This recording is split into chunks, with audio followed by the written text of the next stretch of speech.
Hello students, मैं भी नागा स्वागत करता हूं एएस के लेक्चर्स के आज के इस नए वीडियो में।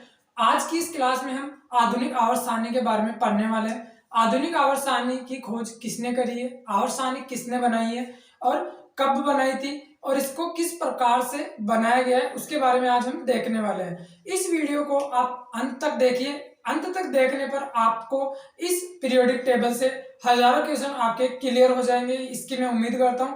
और इस वीडियो को देखने के बाद आप जो कंपटीशन लेवल के जो कोई सा भी एग्जाम हो उसके अंदर आप आसानी से हजारों क्वेश्चन सोल्व कर पाएंगे। तो शुरू करते हैं आधुनिक आवर्त सारणी।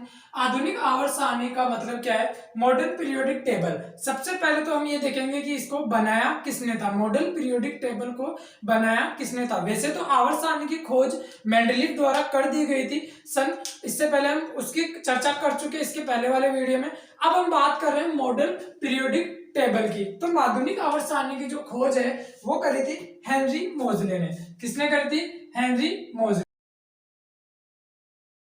हेनरी मोजले ने आधुनिक आवर्त सारणी की खोज कब करी थी? हेनरी मोजले ने आधुनिक आवर्त सारणी की खोज सन 1913 में। वैसे तो कई कई बुक्स ऐसी है जहां पे 1901 भी लिखा हुआ है, पर फाइनल तक जब ये बन के आई थी, जो कंप्लीट हो गई थी उसके सन 1913 में ये आधुनिक आवर्त सारणी बिल्कुल कंप्लीट हो चुकी थी यहाँ तक। तो जहां पर एग्जाम के अंदर जिस तरीके से क्वेश्चन आता है, ऑप्शन के अंदर 1913 आ रहा है और 1901 नहीं है, तो हम 1913 के ऊपर टिक करेंगे। वहां ऐसा नहीं होगा कि सर हमने तो क्या किया था 1901 पढ़ा था।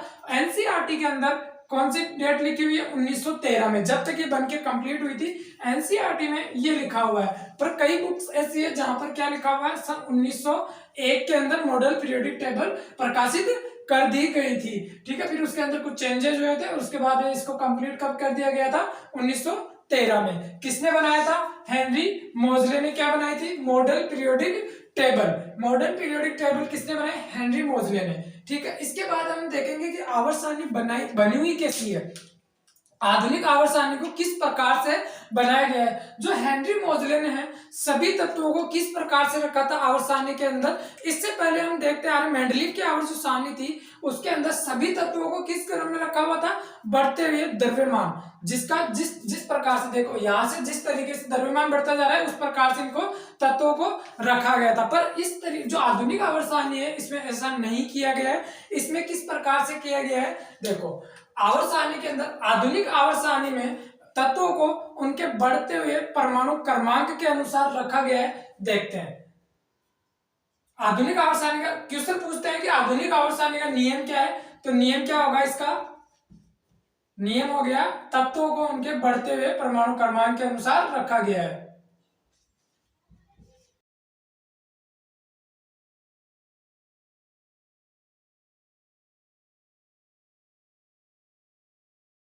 तत्वों को किस प्रकार से रखा गया है? तत्वों को उनके बढ़ते हुए परमाणु क्रमांक के अनुसार रखा गया है। बाकी जो भी वैज्ञानिक आए थे जैसे कि डोबराइनर आए थे, अलेक्जेंडर न्यूलैंड आए और उसके बाद में मेंडलीव आए, इन्होंने तत्वों को किस प्रकार से रखा था? सभी ने क्या किया था? द्रव्यमान के बढ़ते हुए क्रम के अनुसार इनको रखा था। परंतु एक अलग से जो अलग वैज्ञानिक जो सबसे लास्ट में है हेनरी मोजले, इन्होंने क्या किया था? तत्वों को उनके बढ़ते हुए परमाणु क्रमांक के अनुसार आवर्त सारणी के अंदर रखा था। ठीक है, तो अगर क्वेश्चन आ जाए कि आधुनिक आवर्त सारणी का नियम क्या है, तो उनका उसका नियम क्या हो जाएगा? तत्वों को उनके बढ़ते हुए परमाणु क्रमांक के अनुसार यहाँ पर रखा गया है। ठीक है, और क्वेश्चन पूछ ले क्या कि आवर्त सारणी का नियम क्या है। आवर्त सारणी का नियम यहाँ पर क्या हो जाएगा? आवर्त सारणी, केवल आवर्त सारणी का पूछे, ठीक है, तो फिर वो क्या पूछ रहा है? मेंडलीव की आवर्त सारणी के लिए पूछ रहा है, तो उसका नियम क्या हो जाएगा? तत्वों को उनके बढ़ते हुए परमाणु भार या फिर द्रव्यमान के अनुसार रखा गया है। परंतु हमारे पास जो आधुनिक आवर्त सारणी है उसका नियम क्या है? उनको बढ़ते हुए परमाणु क्रमांक के अनुसार रखा गया है। अब इसको बनाया किस प्रकार से गया है? आधुनिक आवर्त सारणी को किस प्रकार से बनाया गया है? तो मैं ये कहूंगा अगर आपको 30 तक के तत्व याद है तो आप सभी तत्वों को क्या कर सकते हैं? 30 तक के परमाणु 30 तक के तत्वों का परमाणु क्रमांक यदि आपको याद है तो यहां से लेके आप पूरे 118 तक के तत्व आप आसानी से याद कर सकते हैं। हम इस प्रकार से याद नहीं करेंगे कि हलीना की रब से पर याद या बेटा मांगे कार स्कूटर, इस प्रकार से हम इसको याद नहीं करेंगे। आवर्त सारणी को हम सीक्वेंस में याद करेंगे। आज हम सीखने वाले हैं परमाणु क्रमांक के बारे में कि किस तरीके से परमाणु क्रमांक हम निकालते हैं, तत्वों का परमाणु क्रमांक किस प्रकार से निकालते हैं।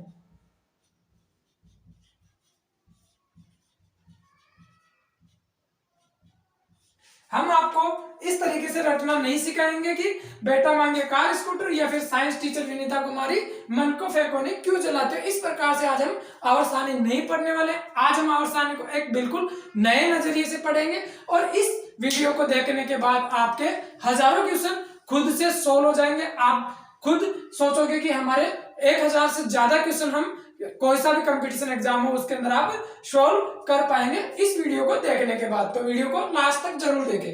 तो शुरू करते देखते हैं। देखो हम क्या करेंगे, सबसे पहले तो आवर्त सारणी बनी हुई किस प्रकार से है तो वो देखते हैं कि आवर्त सारणी के अंदर कुल आवर्तों की संख्या कितनी है।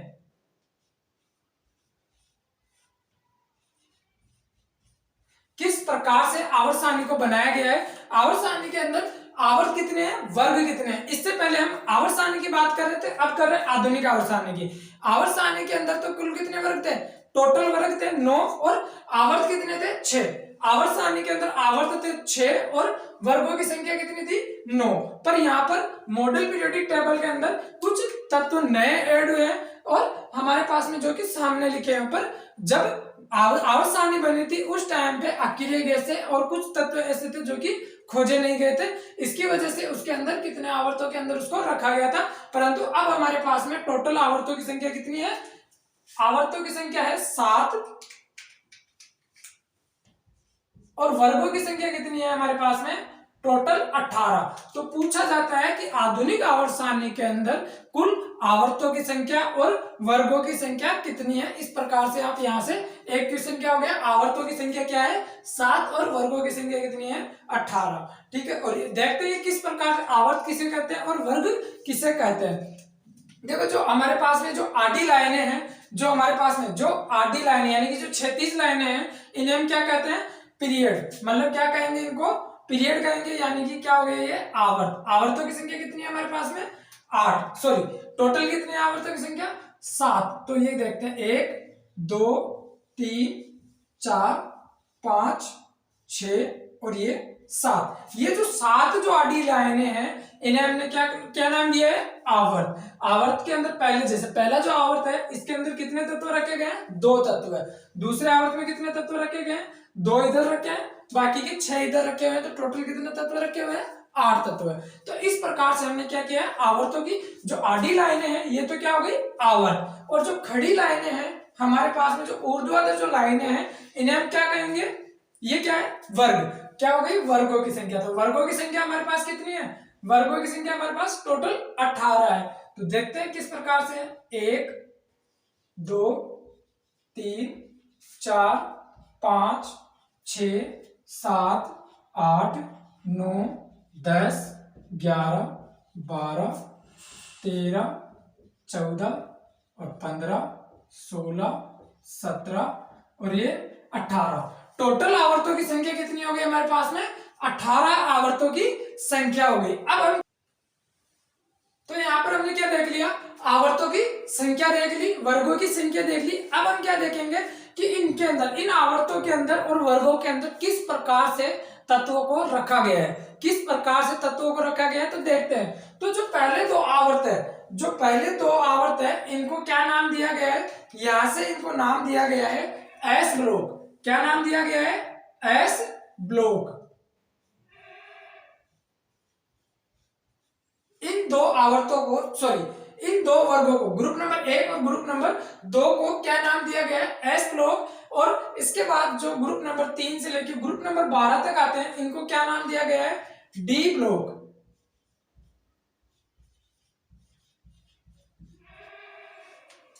इसके बाद जो हमारे पास ग्रुप नंबर 13 से लेके ग्रुप नंबर 18 तक के जो तत्व है इनको क्या नाम दिया गया है पी ब्लॉक।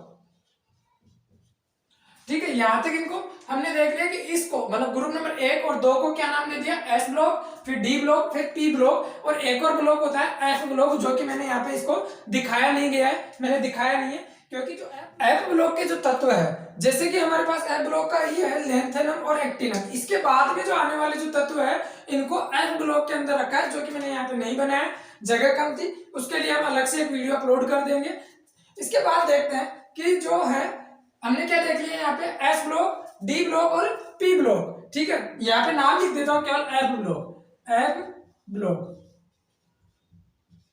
अब हम देखने वाले हैं, एस ब्लॉक देख लिया, डी ब्लॉक देख लिया, पी ब्लॉक देख लिया। अब इसके अंदर तत्वों को किस प्रकार से रखा गया है, एस ब्लॉक में किस प्रकार के गुण वाले तत्व हैं, डी ब्लॉक में कौन से गुण के तत्व गुण, डी ब्लॉक के तत्व कौन सा गुण प्रदर्शित करते हैं, पी ब्लॉक के तत्व कौन सा गुण प्रदर्शित करते हैं, इसके बारे में अब देखते हैं। तो जो एस ब्लॉक के जो सभी तत्व है, एस ब्लॉक के सभी तत्व क्या कहलाते हैं, एक प्रकार से धातु हैं, और ये जो तत्व है सर्वाधिक चमकीले तत्व है। सबसे ज्यादा जो चमकीले तत्व है वो कौन से हैं, एस ब्लॉक के तत्व। एस ब्लॉक के तत्वों को जब हम काटते हैं, एस ब्लॉक के तत्वों को जब हम काटते हैं तो ये चांदी की तरह चमकीले हमें दिखाई देते हैं। जैसे कि मान लीजिए ये सोडियम है, जैसे मान लीजिए यहाँ पे ये सोडियम है, ये सोडियम की सतह है, इस सतह को मैं बीच में से यहाँ से काट दूंगा सोडियम को, तो जैसे ही काटने के बाद इस तरीके से जब इसको खोलेंगे तो दोनों सतह किस प्रकार से चांदी की तरह सफेद रंग की दिखाई देंगी, जो कि चमकीली सतह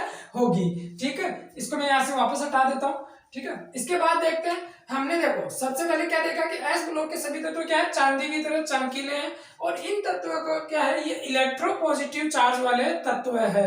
एस ब्लॉक के सभी तत्व क्या है, इलेक्ट्रोपॉजिटिव चार्ज वाले तत्व है। मतलब ये क्या करते हैं, एक इलेक्ट्रॉन को त्याग कर क्या करते हैं, इलेक्ट्रॉनों को त्याग कर क्या करते हैं, धनायन बनते हैं। इलेक्ट्रॉनों को त्याग कर क्या बनते हैं, धनायन बनते हैं। तो इन तत्वों को हम दूसरे नाम से किस नाम से जानते हैं, इन तत्वों को क्या बोलते हैं, धातुएं। धातुएं, इन तत्वों को क्या कहा जाता है, धातु वर्ग के तत्व। यानी कि मैं एस ब्लॉक को क्या कह सकता हूं, धातु वर्ग तत्व। अब इसी प्रकार से डी ब्लॉक के जो तत्व है, डी ब्लॉक के तत्वों को क्या कहा जाता है, संक्रमण धातु तत्व। जो डी ब्लॉक के तत्व है इनको क्या कहा जाता है, संक्रमण तत्व।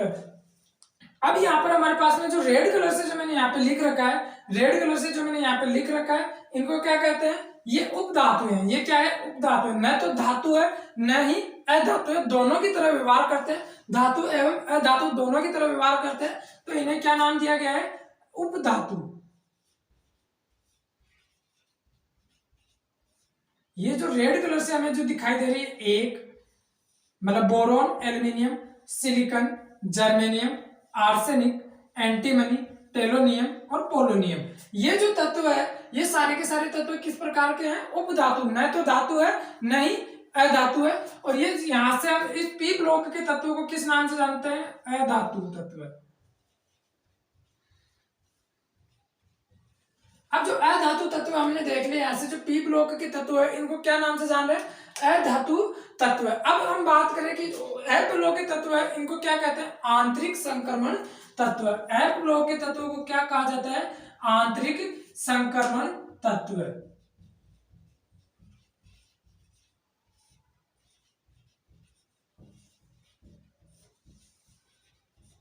आंतरिक संक्रमण तत्व कई बार क्वेश्चन एग्जाम में पूछा गया है, संक्रमण तत्व है, संक्रमण तत्वों की संख्या कितनी होती है, और हमने एग्जाम के अंदर आंसर क्या किया है, 40।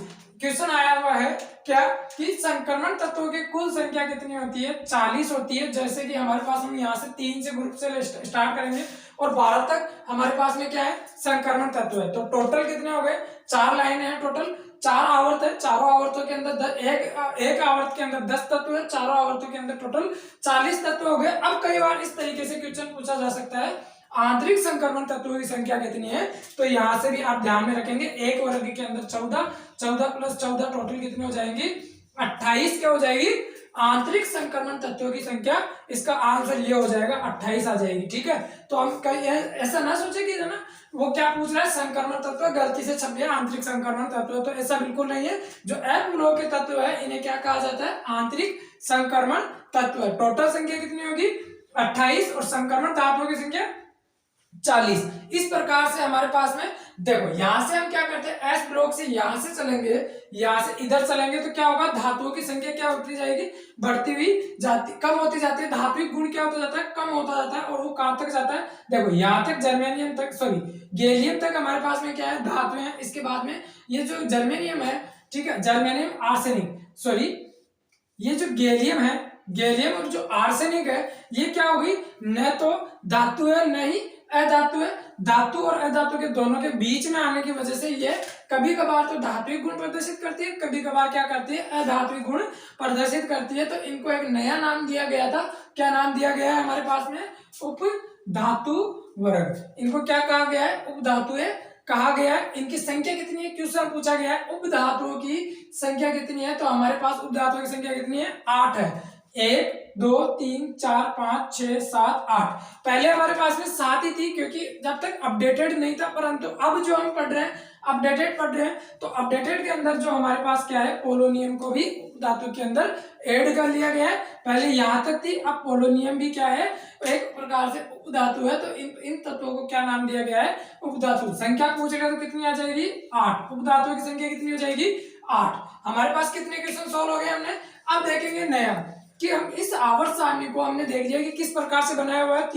तीन भागों में, सॉरी 4 भागों में डिवाइड किया गया है, एस ब्लॉक, पी ब्लॉक और डी ब्लॉक। एस, पी और डी, और चौथा है एफ ब्लॉक के अंदर इनको डिवाइड किया गया है।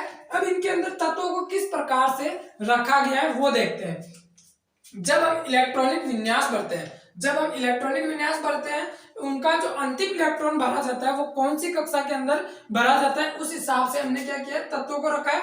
दूसरा एक और है, मैंने बोला था शुरू के अंदर कि हम क्या करेंगे, रटना नहीं सीखेंगे, हम तत्वों का परमाणु क्रमांक निकालना सीखेंगे। परमाणु क्रमांक निकालना सीखेंगे, मैंने क्या बोला था कि आपको 30 तक के आपको 30 तक के तत्वों के परमाणु क्रमांक याद होने चाहिए। इसके बाद हम क्या करेंगे, सभी प्रकार के तत्वों जो कि 118 तक हमारे पास तत्व है, इनका क्या करेंगे, परमाणु क्रमांक हम निकालना सीखेंगे। एक मैजिक नंबर है हमारे पास में, जिसकी सहायता से आवर्त सारणी को बनाया गया। वो नंबर क्या है, 2 8 8 18 18 32 और 32। ये एक हमारे पास में मैजिक नंबर है। इस नंबर से हमने क्या किया है, हम तत्वों का परमाणु क्रमांक निकालना सीखेंगे। इसकी सहायता से किस तरीके से हम परमाणु क्रमांक निकालेंगे देखते हैं। हमारे पास क्या है, आवर्तों की संख्या कितनी है, टोटल 7। वर्गों की संख्या कितनी है, 18। ये मैजिक नंबर किस प्रकार से बना हुआ है, इसको किस तरीके से बनाया गया था, पहले तो वो देखते हैं कि मैंने ये मैजिक नंबर लिखा कैसे है, मैंने ये मैजिक नंबर कहां से लिखा है। तो पहले तो ये देखेंगे कि जो हमारे पास आवर्त संख्या 1 है, पहला जो आवर्त है, इसके अंदर टोटल तत्वों की संख्या कितनी है हमारे पास में, एक तो है हाइड्रोजन, दूसरा है हीलियम। तो मैंने यहाँ पे क्या कर दिया, यहाँ पे क्या लिख दिया, 2 लिख दिया, ठीक है। इसके बाद मैं बात कर रहा हूँ ग्रुप नंबर, सॉरी आवर्त नंबर 2 के अंदर, आवर्त संख्या 2 के अंदर टोटल तत्वों की संख्या कितनी है। टोटल तत्वों की संख्या हम यहां से गिनेंगे 1 2 3 4 5 6 7 8। मैंने मैजिक नंबर के अंदर क्या लिख दिया, 8 लिख दिया, ठीक है। इसके बाद आवर्त संख्या 3 के अंदर, आवर्त संख्या 3 में हम तत्वों की संख्या देखेंगे 1 2 3 4 5 6 7 और 8। इसके बाद यहाँ पर क्या कर दिया मैंने, 8 लिख दिया। इसके बाद अगला जो आवर्त है, आवर्त नंबर 4 है। आवर्त संख्या 4 के अंदर तत्वों की संख्या कितनी है, 1 2 3 4 5 6 7 8 9 10 11 12 13 14 15 16 17 और 18। इस प्रकार से हमने क्या कर दिया, यहाँ पर 18 लिख दिया, ठीक है। हमने क्या कर लिया, ये मैजिक नंबर इस तरीके से लिखा है, ठीक है। मैजिक नंबर बना लिया। अब हम क्या करेंगे, तत्वों का परमाणु क्रमांक निकालना सीखेंगे। परमाणु क्रमांक निकालना सीखेंगे। मैंने क्या कहा कि परमाणु क्रमांक निकालने के लिए सबसे पहले आपको 30 तक के तत्वों का परमाणु क्रमांक याद होना चाहिए। इसके बाद हम क्या करेंगे, सभी तत्वों का क्या निकालेंगे, परमाणु क्रमांक हम निकालते चलेंगे। और दूसरा नियम भी क्या है हमारे पास, आवर्त सारणी का नियम क्या है, तत्वों को उनके परमाणु क्रमांक के अनुसार रखा गया है, बढ़ते हुए परमाणु क्रमांक के अनुसार इनको रखा गया है। देखो मैंने क्या किया कि हाइड्रोजन का परमाणु क्रमांक मुझे पता है कितना है, 1 है। हीलियम का परमाणु क्रमांक मुझे पता है कितना होता है, 2 होता है। हीलियम का परमाणु क्रमांक कितना होता है, 2। इसी प्रकार से हम यहाँ तक लिखते चलेंगे 30 तक।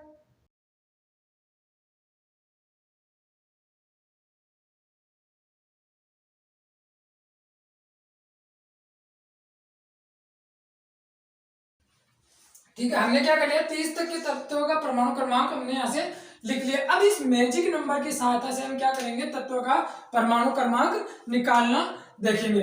हमने मान लिया कोई एग्जाम के अंदर पूछ लिया आर्सेनिक का परमाणु क्रमांक कितना होता है, इसका इलेक्ट्रॉनिक विन्यास लिखो। जब हमें आर्सेनिक का परमाणु क्रमांक ही याद नहीं होगा तो हम इसका इलेक्ट्रॉनिक विन्यास किस तरीके से लिखेंगे, तो पहले हम देखेंगे कि इसका इलेक्ट्रॉनिक विन्यास परमाणु क्रमांक किस तरीके से हम निकाल सकते हैं। वो किस तरीके से निकालेंगे, इस मैजिक नंबर की सहायता से हम इसका परमाणु क्रमांक निकालेंगे। जैसे मुझे पता है हीलियम का परमाणु क्रमांक क्या होता है, 2 होता है। परमाणु क्रमांक क्या होता है, 2।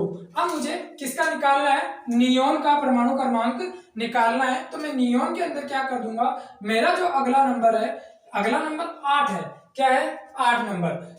मुझे पता है हीलियम का परमाणु क्रमांक क्या है, 2 है। और मैं क्या कर रहा हूँ, नियोन का मुझे परमाणु क्रमांक निकालना होगा। तो मैं क्या कर दूंगा, अगला जो नंबर है 8 नंबर, इसके अंदर क्या कर दूंगा, इस 2 के अंदर 8 ऐड करूंगा। तो 2 + 8 ऐड करने पर कितने हो जाएंगे, 10। तो इसका परमाणु क्रमांक हमारे पास क्या हो गया, 10। इसी प्रकार से मैं क्या करूंगा, मुझे ऑर्गन का परमाणु क्रमांक निकालना है। तो मैं क्या करूंगा, किस प्रकार से निकालूंगा, ऑर्गन के अंदर अगला जो 8 नंबर है मैं क्या कर दूंगा, इसके अंदर किसके, नियोन के परमाणु क्रमांक में क्या कर दूंगा, अगला 8 नंबर क्या कर दूंगा, ऐड कर दूंगा। तो क्या हो जाएगा, नियोन का कितना है, 10 है।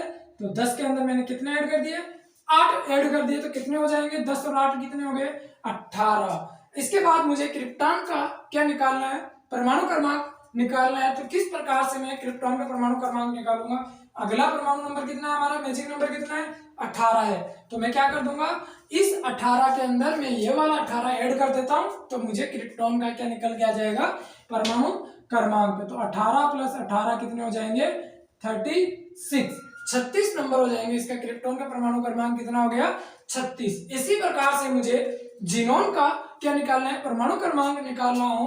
तो मैं किस प्रकार से ऐड करूंगा, इसके अंदर क्या ऐड कर दूंगा, 18 नंबर ऐड कर दूंगा। किसमें ऐड कर दूंगा, इस 36 के अंदर। तो 36 + 18 कितने हो जाएंगे, 54। कितने हो गए, 54 हो जाएंगे। इसका परमाणु क्रमांक 18 और 36 कितने हो रहे, 54। किसका परमाणु क्रमांक हो गया, जीनोन का। इसी प्रकार से हम इसका रेडोन का निकाल लेंगे। अब देखो यहाँ से हमने परमाणु क्रमांक निकाल लिया। अब आपने कहा कि सर मैंने क्या किया, 18वें ग्रुप का निकाल दिया है, इसका तो सरलता मैंने निकाल दिया। क्या हम इस प्रकार से जो वर्ग है, वर्गों के अंदर जो आवर्त के अंदर मैंने क्या लिखा है, वर्ग के अनुसार यहाँ पर क्या किया था, परमाणु क्रमांक निकाला। क्या हम वर्ग के अनुसार भी आवर्त के अनुसार भी हम क्या कर सकते हैं, परमाणु क्रमांक निकाल सकते हैं। क्या आप बिल्कुल निकाल सकते हैं। देखते हैं, जैसे कि मेरे पास में क्या है, स्केडियम है। स्केडियम का मुझे क्या पता है, परमाणु क्रमांक कितना होता है, 21 होता है। और मैं अगर इस तरीके से नहीं निकालना चाहूं तो मैंने किसका निकाल लिया, ऑर्गन का निकाल लिया। ऑर्गन का निकालने के बाद मुझे पता चल गया ऑर्गन का कितना होता है, 18 होता है। और मैं क्या करूंगा, मुझे पता है कि आवर्त सारणी को क्या किया, बढ़ते हुए परमाणु क्रमांक के अनुसार बनाया गया है।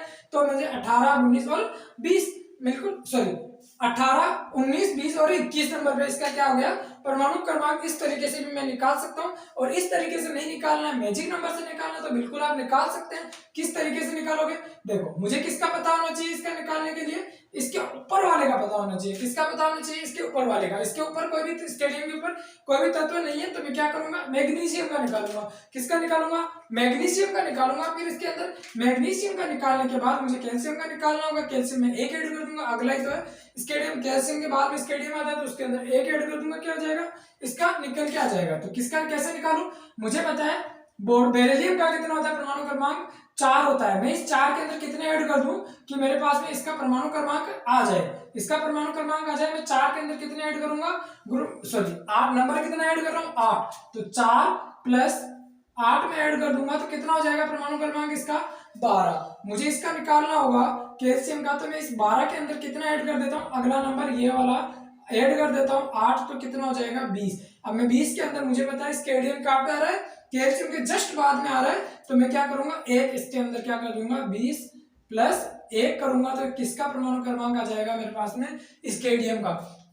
और इसी तरीके से मुझे इट्रियम का निकालना हो तो मैं क्या करूंगा, इसका निकालने के लिए मुझे क्या ऐड करना है, मुझे इस 21 के अंदर कौन सा नंबर ऐड करना होगा, इस 21 के अंदर मैं कौन सा नंबर ऐड कर दूं, यहाँ से 18 नंबर ऐड कर दूं तो मुझे क्या निकल के आ जाएगा, इसका परमाणु क्रमांक निकल के आ जाएगा। तो मैंने यहाँ से 21 में 18 ऐड कर दिया तो कितने हो जाएंगे 39। तो 39 नंबर पे क्या आता है मेरे पास में, क्या आ रहा है इट्रियम। तो यहाँ से भी हम देखना चाहें 36 नंबर पे क्या आ रहा है क्रिप्टॉन, 36 के बाद में ये इसका हो गया 37, 38 और इसका क्या हो गया 39। बिल्कुल इस तरीके से हम क्या कर सकते हैं, परमाणु क्रमांक हम निकाल सकते हैं। तो सर आप बोल रहे हो कि सर एक बार और निकाल के बताइए। देखो मेरे पास जिंक है, जिंक के बाद में एक और एग्जाम्पल लेते हैं। तो हमने यहाँ से निकाल लिया, अब आप बोलोगे सर नहीं बीच में से निकाल के बताओ मुझे। तो चलो ठीक है, मैं मुझे पता है जिंक का मुझे पता है कितना होता है 30 होता है।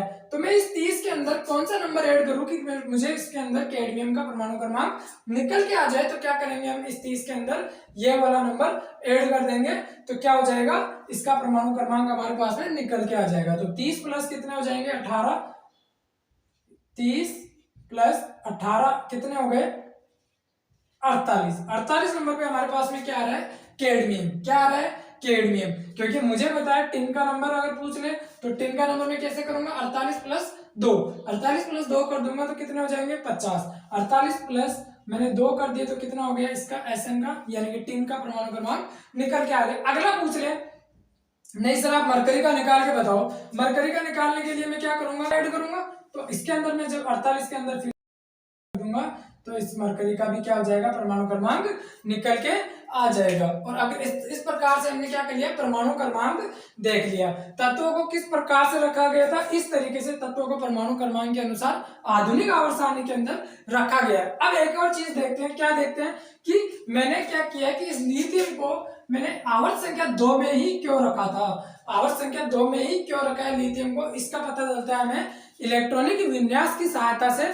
जिसका अंतिम इलेक्ट्रॉन जिस श्रेणी के अंदर रखा जा रहा है उस श्रेणी के अनुसार, जैसे कि मुझे पता है कि लिथियम का जो अंतिम इलेक्ट्रॉन होता है वो कहां पर आता है आवर्त संख्या सॉरी द्वितीय श्रेणी के अंदर रखा जाता है। तो यहाँ पे मैंने क्या कर दिया इसको दूसरे तत्व के अंदर रखा गया है। एक एग्जांपल की सहायता से देखते हैं। आप इलेक्ट्रॉनिक विन्यास का वीडियो मैंने अलग से अपलोड कर रखा, आप वहां से देख सकते हैं। परंतु अभी यहाँ पे हम लिथियम का एक बार देख लेते हैं कि किस तरीके से रखते हैं। मुझे क्या किया है परमाणु क्रमांक निकाल लिया मैंने, 3 होता है लिथियम का।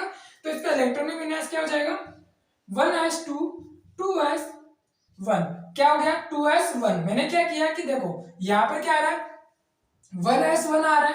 1s1 मतलब क्या हो गया कि ये कक्षा पूरी भरी है। s का मतलब क्या है कि ये तत्व कहां पर रखा गया है s ब्लॉक के अंदर। पहला तो क्या होगा कि जब इस s का मतलब क्या हो रहा है कि ये कहां पर रखा जा रहा है s ब्लॉक के अंदर। क्यों रखा है हमने, क्योंकि इसका जो अंतिम इलेक्ट्रॉन है वो कहां पर आ रहा है, अंतिम इलेक्ट्रॉन 2s श्रेणी के अंदर आ रहा है। कहां पर आ रहा है 2s श्रेणी के अंदर आ रहा है। तो मैंने क्या कर दिया s ब्लॉक में रख दिया। और अब मैं बात करूं मैंने इसको इस आवर्त संख्या 2 में ही क्यों रखा है, तो जो इसकी जो श्रेणी है 2s, इस 2 का मतलब है इसको मैंने क्या रखा दिया, कहा रख दिया मैंने दूसरे नंबर के आवर्त के अंदर। आप बोलोगे सर नहीं ये तो सरल था इसलिए आपने निकाल के बता दिया। चलो आपको निकाल के बताएं पोटेशियम का। पोटेशियम को आवर्त संख्या 4 के अंदर ही क्यों रखा गया है, पोटेशियम को आवर्त संख्या 4 में और ग्रुप नंबर 1 के अंदर ही एस ब्लॉक के अंदर ही क्यों रखा गया है उसका भी रीजन देखते हैं। पहले हम क्या करते हैं, मुझे सबसे पहले क्या निकालना होगा परमाणु क्रमांक, जो कि मैंने 2 8 8 18 18 वाले नियम से निकाल लिया है। तो मुझे पता चल गया कि पोटेशियम का परमाणु क्रमांक कितना होता है 19 होता है। तो मैंने यहाँ से इसका 19 लिख लिया। अब मैं इसका क्या लिखूंगा इलेक्ट्रॉनिक विन्यास। तो इलेक्ट्रॉनिक विन्यास किस प्रकार से लिखेंगे 1s2 2s2 2p6 3s2 फिर आ जाएगा 3p6 फिर आ जाएगा 4s। देखो यहां से आ गया 2 4। सबसे पहले हमने क्या किया है, हमने देखा कि इसका इलेक्ट्रॉनिक विन्यास 1s2 2s2 2p6 3s2 3p6 और उसके बाद में क्या आ गया 4s2। ठीक है, तो देखते हैं क्या हो जाएगा 2 4 6 10 हो गए। 10 के बाद में 10 2 12 और 6 कितने हो गए 18। 18 के बाद में कितना बच रहा है 1 बच रहा है, क्योंकि इसका परमाणु क्रमांक कितना है 19 है। तो हमने क्या कर दिया यहाँ पर किसने इसके अंदर 4s श्रेणी के अंदर क्या कर दिया 1 भर दिया। एक जो बचा हुआ इलेक्ट्रॉन था कहां पर भर दिया यहाँ पर। ठीक है, इसका क्या हो गया, अब देखो यहां से मैंने इसको, ये तो क्या है इसके आवर्त की संख्या, इसकी श्रेणी है, तो ये तो क्या हो गई इसकी आवर्त संख्या की, इसको मैं कौन से आवर्त के अंदर, पोटेशियम जो है पोटेशियम 19 को मैं कौन से आवर्त में रखूंगा, आवर्त नंबर 3 के, सॉरी आवर्त संख्या 4 के अंदर, क्योंकि अंतिम इलेक्ट्रॉन कहां पे भरा जा रहा है, 4s श्रेणी में भरा जा रहा है, इसलिए मैंने क्या किया इसको आवर्त नंबर 4 के अंदर रखा, और इसको मैंने क्या किया एस ब्लॉक के अंदर, कौन से ग्रुप में आ रहा है अंतिम इलेक्ट्रॉन, एस ग्रुप के अंदर आ रहा है, तो एस ग्रुप के अंदर आ रहा है, तो मैंने क्या कर दिया यहाँ से एस ग्रुप के अंदर, एस ब्लॉक के अंदर रख दिया। अब मैंने यहाँ पर एक और बात आती है कि मैंने इसको आवर्त में एस ब्लॉक के अंदर 2 वर्ग आते हैं, एक वर्ग नंबर 1 और वर्ग नंबर 2 आ रहे हैं, ठीक है, तो मैं इसको पहले ग्रुप के अंदर ही क्यों रख रहा हूँ, मैं इसको दूसरे ग्रुप के अंदर क्यों नहीं रख रहा हूँ, क्योंकि इसका जो अंतिम जो इलेक्ट्रॉन है, यहाँ पर अंतिम इलेक्ट्रॉनों की संख्या कितनी है हमारे पास में, 1 है, इसके बाह्यतम कोश में इलेक्ट्रॉनों की संख्या कितनी है, 1 है, तो मैंने इसको क्या कर दिया ग्रुप नंबर 1 में रख दिया। अब आप बोलोगे सर ऐसा क्या हो गया कि आपने एक ही इसके अंदर, आप मुझे मैग्नीशियम का निकाल के बताइए, तो मैग्नीशियम का निकाल के बताइए, मैंने मैग्नीशियम को कहां पे रखा है, ग्रुप नंबर 2 के अंदर, कौन से ग्रुप नंबर 2 आवर्त नंबर 3 के अंदर इसको क्या रखा है, मैग्नीशियम को रखा है। तो हम इसका भी देखते हैं, एक इलेक्ट्रॉनिक विन्यास भरने के लिए हम मैग्नीशियम की आवर्त सारणी में स्थिति का पता लगाने के लिए सबसे पहले हमें उसका परमाणु क्रमांक और दूसरी बात उसका इलेक्ट्रॉनिक विन्यास पता होना चाहिए, हमें स्वतः पता चल जाएगा क्या कि मैग्नीशियम कहां पर रखा गया है। ठीक है, तो देखते हैं मैग्नीशियम का परमाणु क्रमांक अगर याद नहीं हो तो इस नियम से निकाल सकते हैं, और इसकी स्थिति हमें इलेक्ट्रॉनिक विन्यास की सहायता से हम क्या करेंगे, 12वें नंबर पे आता है, तो मैग्नीशियम अगर 12वें नंबर पे आता है तो हम क्या करेंगे, मैग्नीशियम का परमाणु क्रमांक क्या है, परमाणु क्रमांक होता है 12, तो इसका इलेक्ट्रॉनिक विन्यास भरेंगे 1s2 2s2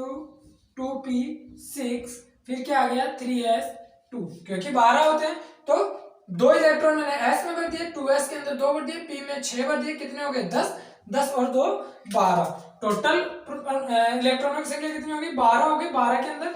अब हम देखेंगे इसकी स्थिति क्या है, आवर्त नंबर 3 के अंदर, क्योंकि अंतिम इलेक्ट्रॉन 3s श्रेणी में आ रहा है, तो आवर्त नंबर 3 कर दिया हमने, पता चल गया आवर्त नंबर 3 है मैग्नीशियम का। इसके बाद अब देखेंगे एस ब्लॉक में आ रहा है, ब्लॉक कौन सा आ रहा है, अंतिम इलेक्ट्रॉन कौन सी कक्षा में भरा जा रहा है, एस कक्षा में भरा जा रहा है, तो हमने क्या कर दिया इसको एस ब्लॉक के अंदर रख दिया। अब एस ब्लॉक के अंदर भी 2 ग्रुप आते हैं, 2 ग्रुप नंबर 1 और ग्रुप नंबर 2, तो इसको कौन से ग्रुप में रखेंगे, क्योंकि बाह्यतम कोश में कितने इलेक्ट्रॉन है 2 है, तो हमने क्या कर दिया इसको ग्रुप नंबर 2 में रख दिया। ठीक है, सॉरी, तो इसको कौन से ग्रुप के अंदर रख दिया, ग्रुप नंबर 2 में। तो पता चल गया कि हम किसी भी तत्व की आवर्त सारणी में स्थिति का पता लगा सकते हैं, कैसे, उसका इलेक्ट्रॉनिक विन्यास निकालकर, उसकी स्थिति का पता लगा सकते हैं कि वो कौन से आवर्त में आएगा और कौन से वर्ग में आएगा। ठीक है, ये पता चल गया। इसके बाद हम क्या देखेंगे, इसका परमाणु क्रमांक कैसे निकालेंगे, इस नियम से, इस मैजिक नंबर की सहायता से हम क्या निकालेंगे, किसी भी तत्व का परमाणु क्रमांक हम निकाल लेंगे, और परमाणु क्रमांक निकालने के बाद में आवर्त सारणी के अंदर उसका इलेक्ट्रॉनिक विन्यास भर के उसकी स्थिति का पता कर सकते हैं। ये तो हो गई एक बात। अगली बात देखते हैं कि हम परमाणु क्रमांक निकाल लिया, द्रव्यमान कैसे निकाले, उसकी संयोजकता कैसे निकाले। ठीक है, द्रव्यमान निकालने के लिए तत्व का परमाणु क्रमांक हमें पता होना चाहिए, तो द्रव्यमान निकालने के लिए हम क्या करते हैं, सिंपल सी बात है, जिसका परमाणु क्रमांक सम संख्या में आ रहा है, तो उसके लिए हम क्या करते हैं, परमाणु क्रमांक को 2 से गुणा करके उसका द्रव्यमान निकाल लेते हैं, और जिसका परमाणु क्रमांक विषम संख्या में आता है उसके अंदर 2 से गुणा करके हम क्या करते हैं, 1 ऐड कर देते हैं, उसका द्रव्यमान आ जाता है। ये इसके लिए द्रव्यमान के लिए हमने एक अलग से वीडियो अपलोड कर रखा है, तो वहां से आप देख सकते हैं। ठीक है, इसके बाद हम निकालते हैं क्या, ठीक है, हमने क्या कर लिया, यहाँ से इसका द्रव्यमान भी निकाल लिया, द्रव्यमान का वीडियो मैंने अपलोड कर रखा है, वहां से आप देख ही लेंगे। इसके बाद अगला देखते हैं कि इसके अंदर पहली बात क्या थी, जो ग्रुप नंबर 1 को किस नाम से जानते हैं, ग्रुप नंबर 2 को किस नाम से जानते हैं, या मैं बात करूं ग्रुप नंबर 17 को किस नाम से जानते हैं, और ग्रुप नंबर 18 को, ये अलग अलग ग्रुपों को अलग अलग इनकी विशेषताओं के आधार पर इनको नाम दिए गए हैं। तो ग्रुप नंबर जो 1 है इसको किस नाम से जाना जाता है,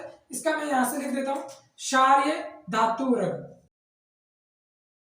ग्रुप नंबर 1 को क्षारीय धातु वर्ग के नाम से जानते हैं, ग्रुप नंबर 1 को क्षारीय धातु वर्ग के नाम से जानते हैं, और ग्रुप नंबर 2 को क्षारीय मृदा धातु वर्ग के नाम से जाना जाता है। क्षारीय मृदा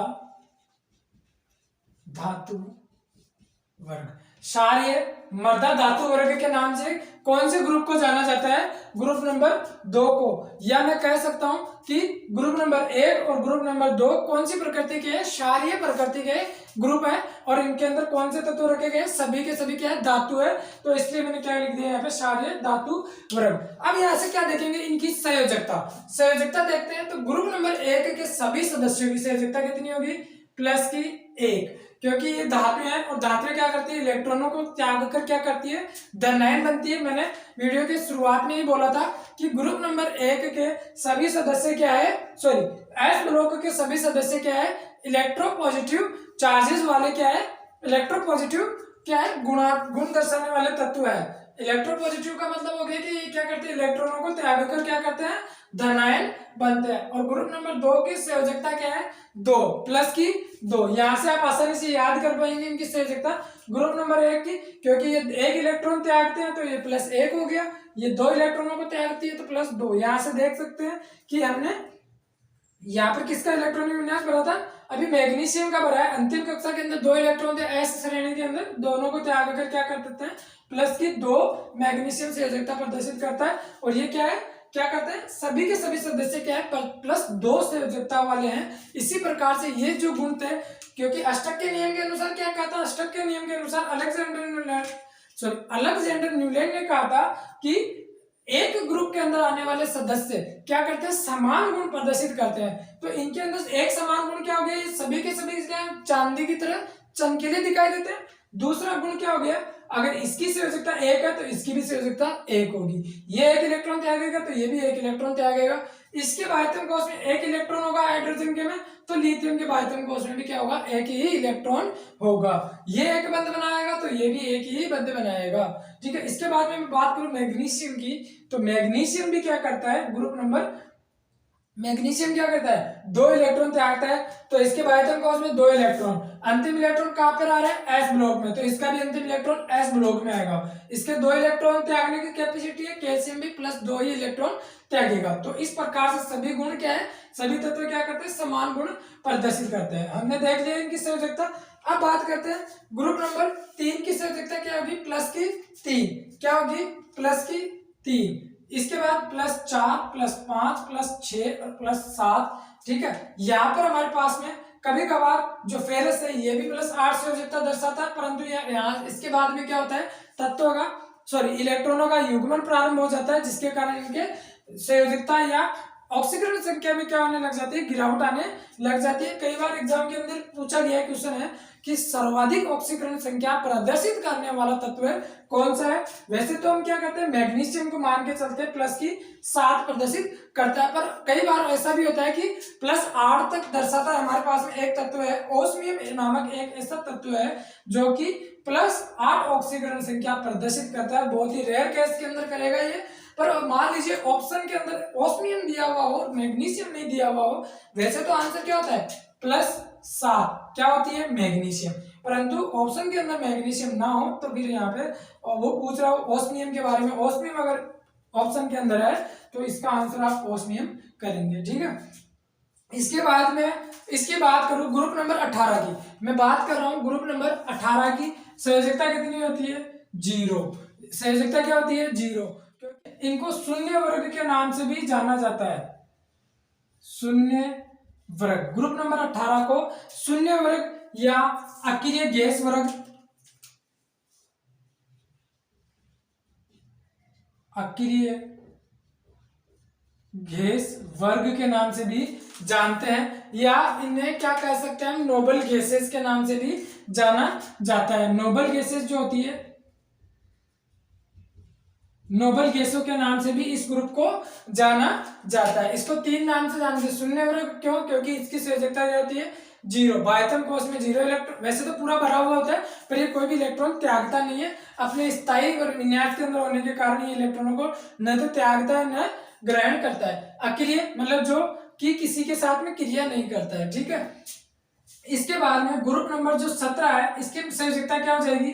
-1। इसकी संयोजकता क्या हो जाएगी? -2, -1, -2, यहाँ से -3, -4 और यहाँ तक जाती है -5 तक इसकी संयोजकताएं जाती है। 5 इलेक्ट्रॉनों को ये क्या करते हैं, लास्ट अधिकतम ग्रहण कर सकते हैं। ठीक है, इसके बाद क्या करते हैं कि इनकी संयोजकता देख ली। अब हमारे पास जो ग्रुप नंबर 17 है, इसको किस नाम से जाना जाता है, हेलोजन ग्रुप के नाम से भी जाना जाता है। ऊपर का दिखाई नहीं देगा, मैं इसको नीचे लिख देता हूं। इसको किस नाम से जाना जाता है, हेलोजन वर्ग। हेलोजन वर्ग के नाम से किस ग्रुप को जाना जाता है, हेलोजन वर्ग के नाम से ग्रुप नंबर 17 के सभी तत्वों को हेलोजन वर्ग के नाम से या हेलोजन तत्व के नाम से जाना जाता है। ठीक है, अभी जो हेलोजन वर्ग है, इनका उपयोग क्या है, इनको नमक बनाने में, नमक बनाने में सबसे ज्यादा किस ग्रुप के सदस्य काम में आते हैं, हेलोजन वर्ग।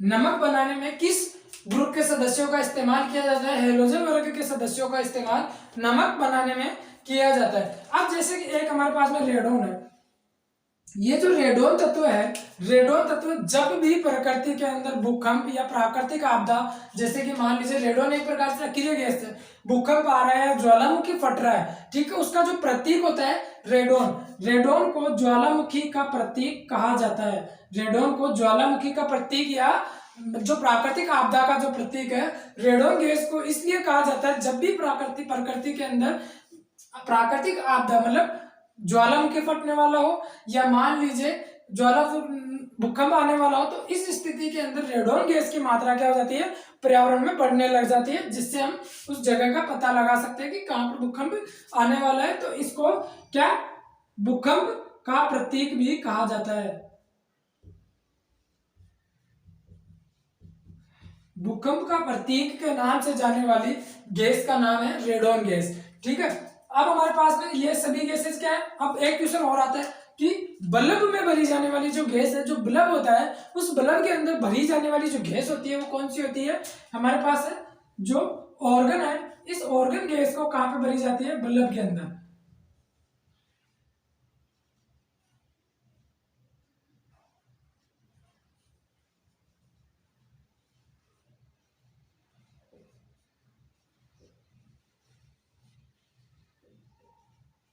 बल्ब में भरी जाने वाली गैस कौन सी होगी, रेडोन।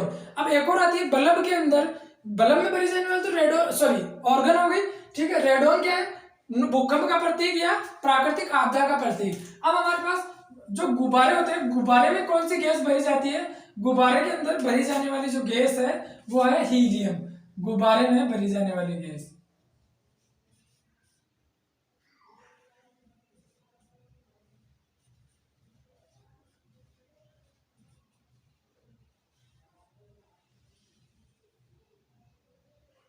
गुब्बारे में कौन सी गैस भरी जाती है, हीलियम।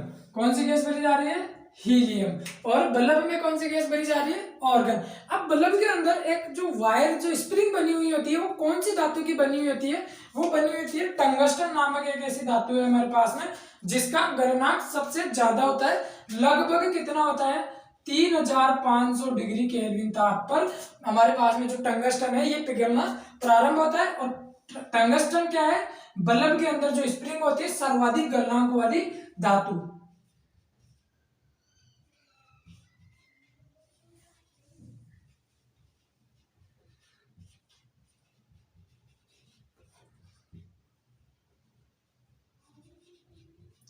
सर्वाधिक गलनांक वाली धातु कौन सी हो गई, हमारे पास में टंगस्टन। ठीक है, सर्वाधिक ऑक्सीकरण संख्या प्रदर्शित करने वाली धातु तत्व है ओस्मियम।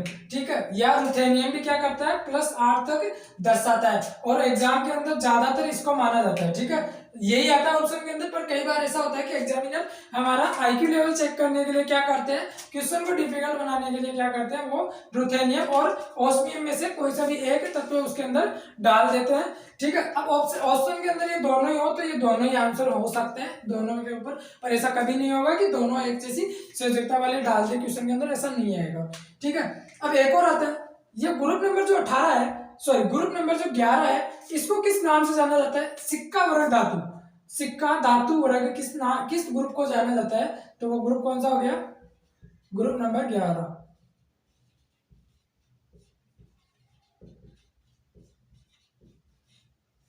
सिक्का धातु वर्ग के नाम से जाने जाने वाले ग्रुप का कौन सा हो गया, ग्रुप नंबर कौन सा हो गया, 11वें ग्रुप को सिक्का धातु वर्ग के नाम से। जो हमारे पास में सिक्का, जो भारतीय जो सिक्के हैं वो कौन सी धातुओं के बने होते हैं, अक्सर कॉपर, चांदी और सोने के जो सिक्के हैं वो अक्सर इन्हीं धातुओं से बने होते हैं, इसलिए इस ग्रुप को क्या कहा जाता है, सिक्का धातु वर्ग के नाम से जाना जाता है। अब हमारे पास में यहाँ पर देखो क्या आ रहा है, एजी।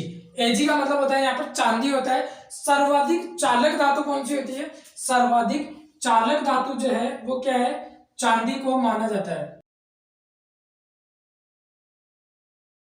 सर्वाधिक चालक धातु कौन सी होगी, चांदी। और सर्वाधिक आघात वर्धनीय, जिस धातु को पीटने पर सबसे ज्यादा आवाज आती है उसको क्या, कौन सा बोला जाता है, सोना क्या होता है, गोल्ड जो है वो क्या है, सर्वाधिक आघात वर्धनीय।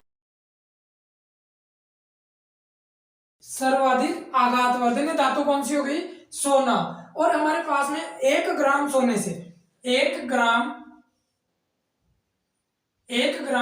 सोने से 2 किलोमीटर लंबा 2 किलोमीटर लंबा तार बनाया जा सकता है। सर्वाधिक जो तन्य धातु के नाम से भी सर्वाधिक आघात वर्धनीय एवं सर्वाधिक तन्य धातु कौन सी हो गई, सोना।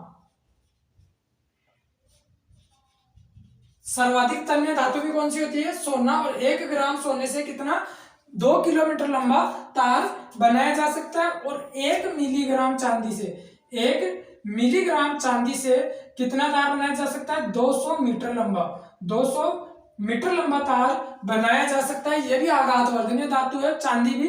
इसको पीटने से भी आवाज आती है, पर दूसरे नंबर की है, चांदी से ज्यादा आवाज किसकी आती है, सोने की। और जो प्लेटिनम जो है हमारे पास में व्हाइट गोल्ड के नाम से, व्हाइट गोल्ड के नाम से जानी जाने वाली धातु, मतलब ये तो गोल्ड हो गया, और व्हाइट गोल्ड सफेद सोने के नाम से जानने वाली धातु कौन सी है, प्लेटिनम। सफेद सोना, सफेद सोने के नाम से जाने जाने वाली धातु कौन सी होगी, गोल्ड जो है, सॉरी प्लेटिनम जो है, जिसे सफेद सोने के नाम से जाना जाता है। अब एक और धातु है हमारे पास में यहाँ पर, कोबाल्ट जो है। ये जो कोबाल्ट है, इस कोबाल्ट का जो उपयोग होता है वो किसके अंदर, कैंसर के जो उपचार के अंदर, कैंसर के उपचार में कोबाल्ट के जो समस्थानिक है इनका इस्तेमाल किया जाता है। जो कोबाल्ट है इसके समस्थानिकों का जो उपयोग है किसके अंदर किया जाता है, कैंसर के उपचार में। क्वेश्चन पूछा गया है कई बार, कैंसर के उपचार में कौन सी धातु का उपयोग किया जाता है, तो वहां पे आंसर क्या हो जाएगा, कोबाल्ट।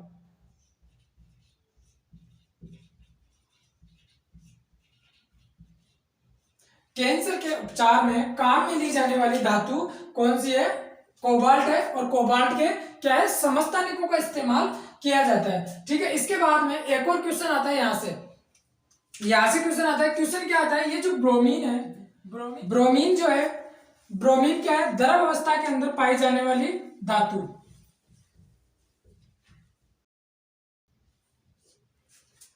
द्रव अवस्था में पाई जाने वाली अधातु जो तत्व है वो कौन सा हो गया, ब्रोमीन। ठीक है, इसी प्रकार से जो मरकरी है हमारे पास में, यहाँ पर क्या है, मरकरी। ये जो मरकरी है, मरकरी भी क्या होती है, द्रव अवस्था के अंदर पाई जाती है, परंतु ये क्या है, एक प्रकार की धातु है। मरकरी क्या है, धातु तत्व है। तो द्रव अवस्था में पाए जाने वाला धातु तत्व कौन सा है, द्रव अवस्था में पाए जाने वाला धातु तत्व क्या हो गया, मरकरी। और द्रव अवस्था में पाए जाने वाला अधातु तत्व कौन सा हो गया, ब्रोमीन। मतलब ये तो अधातु है और ये क्या है, धातु। अब एक और आता है कि जो ये जो नया है यहाँ पे, जो फ्रांसियम जो होता है, ये फ्रांसियम भी क्या होता है, द्रव अवस्था के अंदर पाया जाने वाला धातु है, पर ये क्या है, रेडियो एक्टिव है। ये भी क्या होता है, द्रव अवस्था के अंदर पाया जाता है, द्रव धातु तत्व क्या है, रेडियो एक्टिव।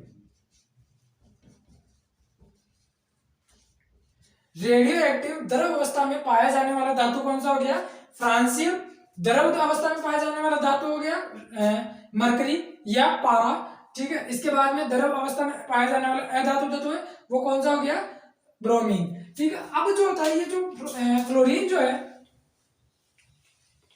फ्लोरीन क्या करता है, फ्लोरीन की सर्वाधिक ऋणायन तत्व है। सर्वाधिक ऋणात्मक गुण प्रदर्शित करने वाला जो तत्व कौन सा होता है, वो कौन सा होता है, फ्लोरीन। ये क्या, इसका कहां देखिए अपन,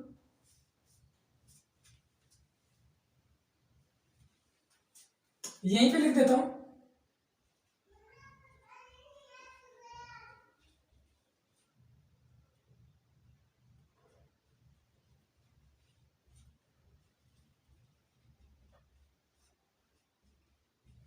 सर्वाधिक ऋणी अधातु तत्व, सर्वाधिक ऋणी अधातु तत्व कौन सा हो गया, या जिसकी शुरुआत सबसे ज्यादा विद्युत ऋणात्मकता होती है, वो तत्व कौन सा हो गया, फ्लोरीन। ठीक है, इससे कम कौन सी हो जाएगी, क्लोरीन, फिर इससे कम इसकी, फिर इसके कम इसकी। ठीक है, इसके बाद में चलेंगे सर्वाधिक, ये तो विद्युत ऋणात्मकता वाला हो गया। अब सर्वाधिक धनात्मकता वाला भी तो होगा।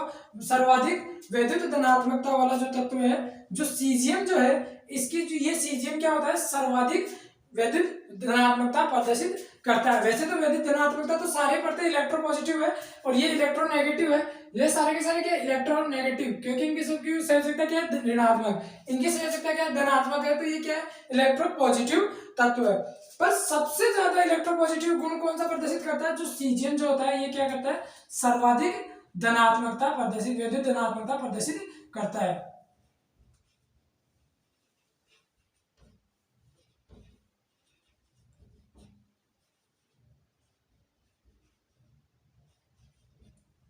सर्वाधिक वैद्युत धनात्मकता प्रदर्शित करने वाला तत्व कौन सा हो गया, सीजियम। अब एक और क्वेश्चन आता है सीजियम के लिए कि सर्वाधिक क्रियाशील तत्व, सर्वाधिक क्रियाशील तत्व कौन सा होता है, सर्वाधिक क्रियाशील तत्व भी क्या होता है, सीजियम, सबसे ज्यादा क्रियाशील होता है।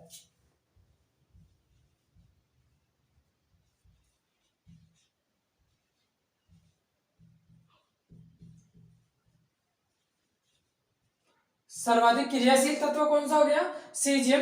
और सर्वाधिक क्रियाशील अधातु तत्व कौन सा हो जाएगा, सर्वाधिक क्रियाशील अधातु तत्व क्या हो जाएगा, फ्लोरीन हो जाएगा। ठीक है, अब हमारे पास में सबसे हल्का तत्व है, सबसे हल्का तत्व कौन सा होता है, हाइड्रोजन।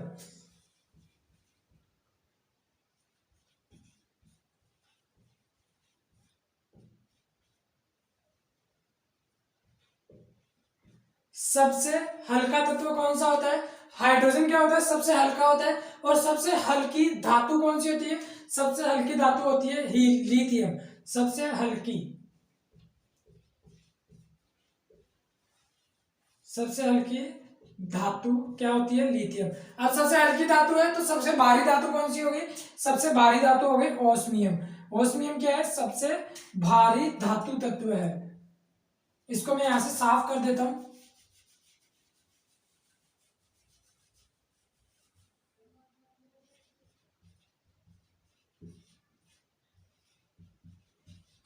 सबसे भारी तत्व या सबसे भारी धातु कौन सी होगी, ओस्मियम। सबसे हल्की कौन सी होगी, लिथियम। ठीक है, चाकू से सबसे आसानी से जिस धातु को काट सकते हैं वो कौन सी धातु है, सोडियम। सोडियम क्या है, चाकू से सबसे आसानी से काटी जाने वाली धातु तत्व है।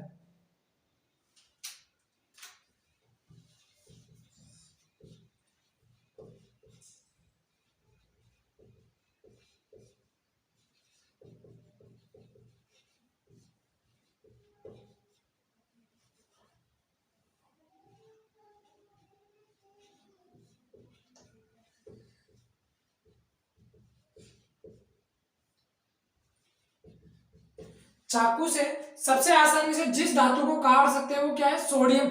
वैसे तो हम ग्रुप नंबर 1 और ग्रुप नंबर 2 के सभी तत्वों को क्या कर सकते हैं, चाकू से काट सकते हैं, पर सरलता से नहीं काटे जा सकते, पर काट सकते हैं। और ये जो तत्व है संक्रमण तत्वों को, इनको चाकू से हम नहीं काट सकते हैं। अब सबसे हल्का तत्व पढ़ लिया हमने, सबसे हल्की गैस। सबसे हल्की गैस कौन सी है, हीलियम। सबसे हल्की गैस हीलियम होती है, जिसे हम क्या करते हैं, गुब्बारों में भरते हैं। और सबसे भारी गैस, सबसे हल्की है तो सबसे भारी गैस कौन सी हो गई, ये वाली। रेडोन जो है भूकंप का प्रतीक भी मानते हैं और सबसे भारी गैस भी है। रेडोन क्या है, सबसे भारी गैस भी है, सबसे भारी गैस। सबसे भारी गैस कौन सी हो गई, रेडोन, जिसे हम क्या करते हैं, भूकंप का प्रतीक मानते हैं। और भूकंप आने से सबसे पहले इसी गैस से हमें क्या करता है, इसकी मात्रा बढ़ने से हमें पता चल जाता है कि कहां पर भूकंप आने वाला है। ठीक है, ये हो गए इसके, क्या हो गए, क्या हो गए, ये उपधातु हो गई, ये धातुएं हो गई। ठीक है, और इसके बाद में क्या हो गया, मैग्नीशियम +7 ऑक्सीकरण संख्या प्रदर्शित करता है, सबसे हल्की धातु हो गई। तो उम्मीद करता हूं कि आप लोगों को यहाँ से लगभग हजारों क्वेश्चन इस आवर्त सारणी की सहायता से आप क्या कर सकते हैं, सोल्व कर सकते हैं। यहाँ से सभी जो कॉम्पिटिटिव एग्जाम्स जो होते हैं इनके अंदर आवर्त सारणी से सबसे ज्यादा क्वेश्चन पूछे जाते हैं, जो कि यहाँ से आपके सोल्व हो सकते हैं। तो उम्मीद करता हूँ कि आवर्त सारणी के बारे में आपके सभी जो कंसेप्ट है वो यहाँ से सोल्व हो गए होंगे। तो अगर वीडियो अच्छा लगा आपको तो वीडियो को लाइक कर दीजिए, शेयर कर दीजिए। अगर आप चैनल पर नए हैं तो चैनल को प्लीज सब्सक्राइब कर दीजिए। धन्यवाद।